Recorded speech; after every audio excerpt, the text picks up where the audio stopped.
নগরীর সাদগা থানাধীন ফাটাইনাবুদা এলাকাত বাইতুন্নুর জামে মসজিদর শতবর্ষী ফৈর ফরাটর অভিযোগে এলাকায় চাঞ্চল্যর সৃষ্টি হয়ে পত্রপত্রিকাত সংবাদ প্রচারের পর মানবাধিকার সংগঠন বাংলাদেশ হিউম্যান রাইটস ফাউন্ডেশনের পক্ষতুন মহামান্য সুপ্রিম কোর্টের হাইকোর্ট বিভাগত রিট গড়াইলে আদালত বিবাদীয়লর বিরুদ্ধে রুল নিষেধ জারি করে। একসময় ধনী হলে ফুকুর খনন করত, এখন ধনী হলে ফুকুর গ্রাস করে। বাইতুন্নুর জামে মসজিদের 100 বছরের পুরানো মসজিদের পুকুর। এই পুকুরত মানুষ উজু খালাম বানাইতো এবং সাঁতার খাইত এবং এই পুকুরে এলাকার পরিবেশ সুন্দর রাখেন এবং আশেপাশে আগুন লাগিলে এবার ফানি দিয়ে আগুন নিবাইতো। এখন দেখা যাচ্ছে এই পুকুরকে ক্রমান্বয়ে ভরাই ফেলার বড় গেলে তারা দোয়ান বানার মার্কেট বানার প্রশাসনের নোটিশ দিলাম, ডিমান্ড জাস্টিস নোটিশ দিলাম যে এই পুকুর তো ওরা ভরাট করি ন পারে, আইনত পরিবেশ আইনের বিধান অনুযায়ী বা ভরাট করি ন পারে। আর রিট করলাম এই হাইকোর্টের মধ্যে আর রিট করছি বাংলাদেশ হিউম্যান রাইটস ফাউন্ডেশনের পক্ষ থেকে। বিষয় লই C+ টিভির সরজমিনে প্রতিবেদন করতে গেলে এলাকাবাসী ও মুসল্লিদের হতা হয়ে জানা যায় সদ্য মারা যাওয়া শতবর্ষী ফৈরগড় গল্প।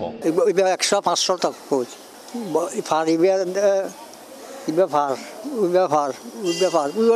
বাড়ি পর্যন্ত দাদা দিন বাঘ বুঝে দিন আর বাপটা দাদা দিন মূর্তি সরকার কি বাধা দিন কত আজ বহুত আসছে বহুত গিয়ে ফৈরের এই ঘাট টান তাহিল নাই ফৈর গোয়া ইতিমধ্যে গড়ে তোলা হইয়ে সারি সারি দোয়ান আর মার্কেট।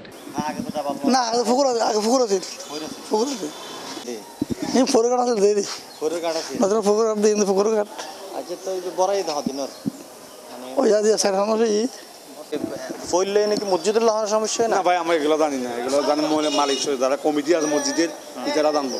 ফৈর ভরাট করে ফাঁকা ওয়াল আর মার্কেট নির্মাণের অভিযোগে পরিবেশ অধিদপ্তর ইতিমধ্যে অভিযুক্ত সরওয়ারউদ্দিন গঙ্গরের শুনানি করি 2,19,744 টাকা জরিমানা আদায় করে। পরবর্তীতে আদেশ দেয় নির্মাণ হাজ বন্ধ রাখি ওয়াল অপসারণের।